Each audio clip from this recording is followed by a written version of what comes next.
Merci honorable président pour la parole. Je suis maintenant rassuré avec le ministre et je crois que le ministre peut rassurer le gouvernement, même les chefs de l'État, que maintenant il y a moyen de créer les millionnaires congolais.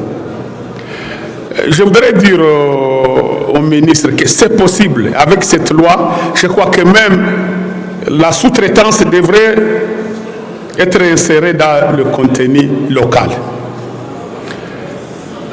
Ce n'est pas une innovation de la RDC. Les États-Unis, en 1960, pour créer les PME, a exigé à toutes les grandes entreprises de commander et de sous-traiter avec les PME. Et tellement comme les PME sont très fragiles, à chaque fois qu'un PME n'arrivait pas à couvrir, l'État prenait en charge. Quand vous allez aux États-Unis, chaque année, les gouvernements payent les hôteliers, comme par exemple l'hôtel Béatrice, paye 1000 nuits. Ils versent l'argent pour 1000 nuits, ils préfinancent.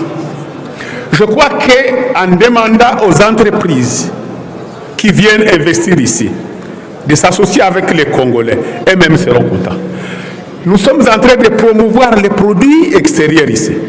Nous sommes le seul pays au monde. Quand vous regardez Kinshasa aujourd'hui, combien de supermarchés qui s'ouvrent?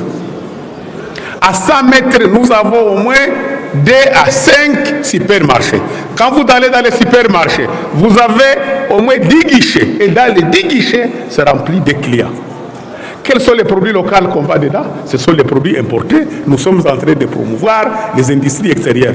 Donc, exiger à toutes ces entreprises d'avoir l'espace, au moins de 30 à 20% des produits locaux, cela va permettre à créer des millionnaires congolais. Ce qu'il faut aussi revoir, je crois qu'on va préparer un document. Moi, je suis du secteur privé. Ça fait des années et des années qu'on demande au gouvernement de prendre telles mesures. Les pays comme à Dubaï, c'est d'ailleurs 51%. Les nationaux et les étrangers, 49%. Ici, vous donnez 30. Et je vais vous demander, il faut que les gouvernements congolais aient des actions dans toutes les grandes mines. Tant que le gouvernement n'aura pas des actions dans les grandes mines, on n'aura pas à construire l'autoroute Matadi-Kinshasa. C'est là où on va trouver des moyens. Et les banques, comme on a dit, il faut que les banques aient des actionnaires congolais. Il ne faut pas que les banquiers eux-mêmes se transforment en opérateurs parce qu'ils savent qu'est-ce qui vaut, qu'est-ce qui ne marche pas. Donc, nous encourageons l'initiative du gouvernement.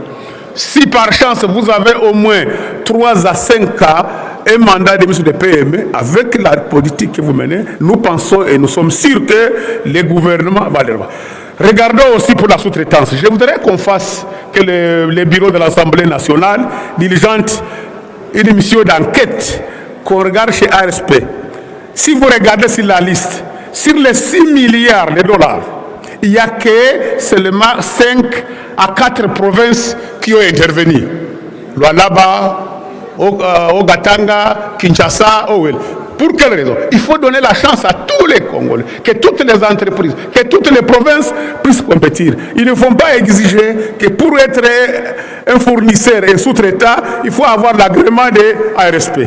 Tant que le PME, en son registre de commerce, a un numéro d'impôt, a un numéro d'identification nationale, a un numéro d'import-export. Pourquoi l'exiger d'aller d'abord s'inscrire? Comment voulez-vous qu'un homme qui est à Kassongo, qui a produit ses riz, il veut les vendre à Tengue, Fungurume, il faut l'amener à Kinshasa pour avoir l'autorisation? Non. Je crois que ce sont des questions à revoir et nous allons faire une bonne proposition qu'on va déposer à votre ministère. Mais j'encourage que tous nos collègues, ça sera une des meilleures lois, le contenu local, si réellement c'est respecté à la lettre, et ça va développer le pays. Je vous remercie. Nous sommes ici en train d'exercer notre prérogative de légiférer. Donc il ne faut pas chercher à plonger les Congolaises et les Congolais qui nous suivent en donnant l'impression qu'on est en train d'organiser un référendum ici.